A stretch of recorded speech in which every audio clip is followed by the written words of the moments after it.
जय माता दी। जय श्री कृष्णा। स्वागत है आपका मेरे इस धार्मिक चैनल माँ ब्रह्माणी कृपा @अनिता धार्मिक ज्ञान पर। आज मैं आपसे बात करूंगी वीरफुली की, जो व्रत भाई बहन के अटूट और प्रेम का प्रतीक है। यह व्रत भाई बहन के बीच प्रेम और सम्मान और सहयोग की भावना को बढ़ा देता है। वीरफुली का व्रत, जिसे भाई बहन के प्यार का प्रतीक माना जाता है, राजस्थान में मनाया जाता है। इस व्रत में बहनें अपने भाइयों की लंबी उम्र और सुख समृद्धि के लिए उपवास रखती है। भाई अपनी बहन के लिए भात, मिठाई और पकवान लेकर आते हैं और बहन का व्रत खोलते हैं, जिससे भाई पर आने वाले संकट दूर होते हैं। इसलिए आज मैं आपको इस भाई बहन के पावन व्रत के ऊपर एक कहानी सुनाती हूँ, जो राजस्थान में बड़ी ही प्राचीन है। मैं आपको वीरफुली की कथा सुनाने जा रही हूँ। वीरफुली व्रत रक्षाबंधन से पहले आने वाले रविवार को किया जाता है। बहनें अपने भाई की लंबी उम्र के लिए व्रत रखती है। इस दिन बहनें अपने भाई के घर जाकर व्रत खेलती है। अगर भाई बहन दूर दूर रहते हैं तो भाई कुछ दिन पहले बहन के घर कुछ मिठाई और रुपए रखाता है, ताकि वीरफुली के दिन बहन अपने भाई के दिए हुए सामान से व्रत खोल सके। आइए अब मैं आपको वीरफुली की पौराणिक कथा सुनाती हूँ। एक छोटा सा गांव था। उस गांव में एक बुढ़िया के बेटा और बहू और बेटी रहते थे। उस बुढ़िया ने अपने जीवन में बहुत दुख सहा। वह पैदा हुई तब से उसके माँ बाप चल बसे।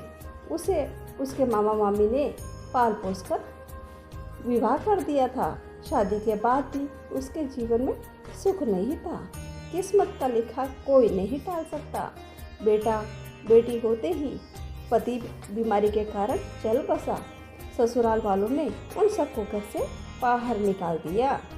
बुढ़िया मेहनत मजदूरी कर अपने दोनों बच्चों को पाल पोस कर बड़ा किया। कहते हैं ना, कर्मों का लिखा कोई नहीं मिटा सकता।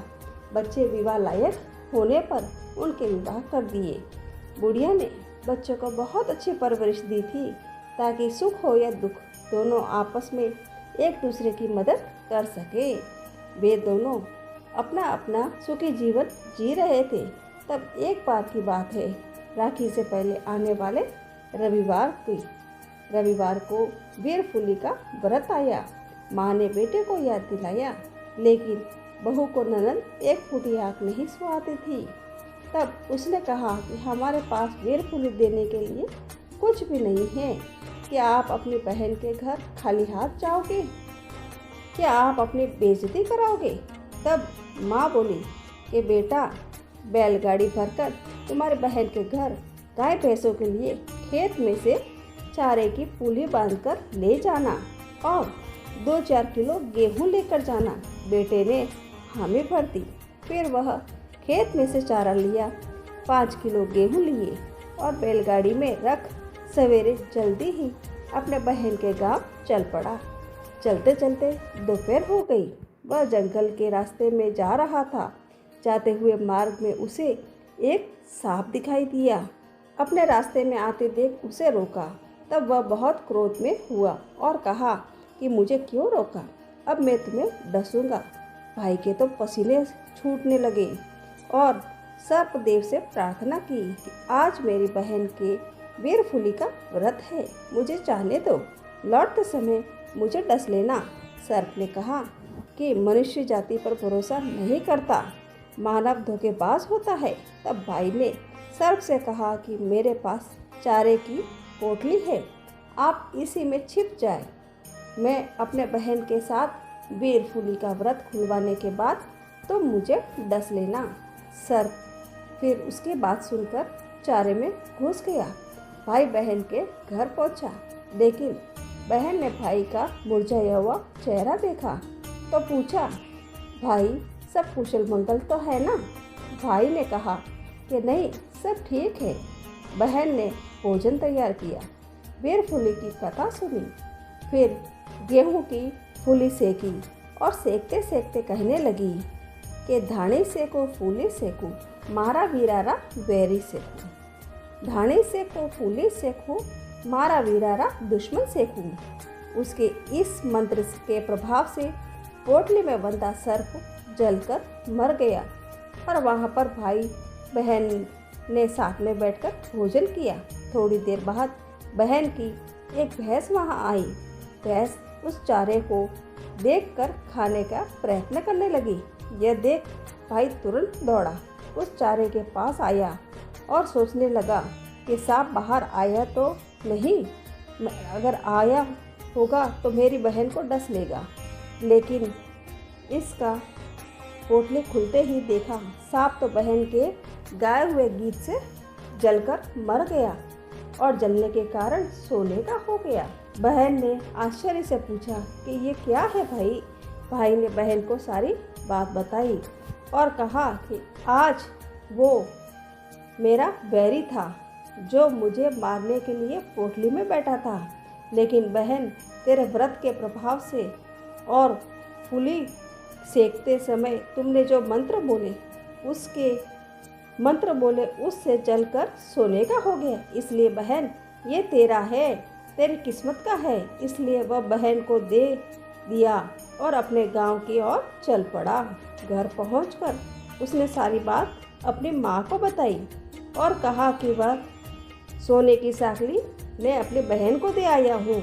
उसकी पत्नी ने सारी बात सुन ली और कहा कि आप तो भोले भाले हो, मूर्ख हो, अकल नहीं है। सोने का गहना कोई बहन को दे आता है, वह तो हमारा था। जाओ वापस वह सोने की साकली लेकर आओ। पति ने बहुत समझाया लेकिन वह एक न सुनी। पुरुष हमेशा स्त्री के हट के आगे हारा है और पत्नी की जिद के आगे उसकी एक न चली और जा पहुंचा अपने बहन के घर। बहन को सारी बात बताई। बहन ने तो पहले ही भाई को कहा था कि ये आप ले जाओ, लेकिन भाई ने उपहार स्वरूप बहन को दे दिया था। उसे पता था कि भाई आप जाओगे तो भाभी आपसे झगड़ा करेगी, इसलिए मैं इसे नहीं रख सकती। लेकिन फिर भी भाई ने उसे ज़बरदस्ती देकर अपने घर पर गया था। लेकिन अब पत्नी के कहने पर वापस आया है और अपनी बहन से वह मांगने लगा। बहन ने बिना सोचे ही वह भाई को दे दी। वह सोने की साकली लेकर वापस अपने गांव की ओर चल पड़ा। भाई अपने घर पर पहुंचा और पत्नी के हाथ में दे दिया, लेकिन पत्नी के मन में पाप था। पत्नी का मन मैला था। उसके हाथ में जाते ही सोने की साकली फिर से सांप बन गया और फुफकारने लगा। उसने कहा कि ये तुम वापस ले जाओ, ये तो हमारा काल है। ज्यों ही भाई ने सर्प को पकड़ा तो वापस सोने का हो गया। भाई वापस लौटकर अपनी बहन को दे दिया और कहा कि बहन ये तो तेरे कर्मों का है, हमारा नहीं है, इसलिए इसे तुम रखो। इसलिए कहा जाता है कि सब अपने नसीब का रहता है। बहन को दिया हुआ तोहफा कभी वापस नहीं लेना चाहिए। इस प्रकार मेरी ये वीरफुली का व्रत पूर्ण हुआ। कैसी लगी आपको मेरी ये कहानी? अगर आपको मेरी ये कहानी अच्छी लगी है तो आप मेरे इस वीडियो को लाइक करना, शेयर करना और अपने परिवार वालों के साथ और दोस्तों के साथ जो भी ये व्रत करता है उनके साथ ज़रूर शेयर करना। जय माता दी, जय श्री कृष्णा।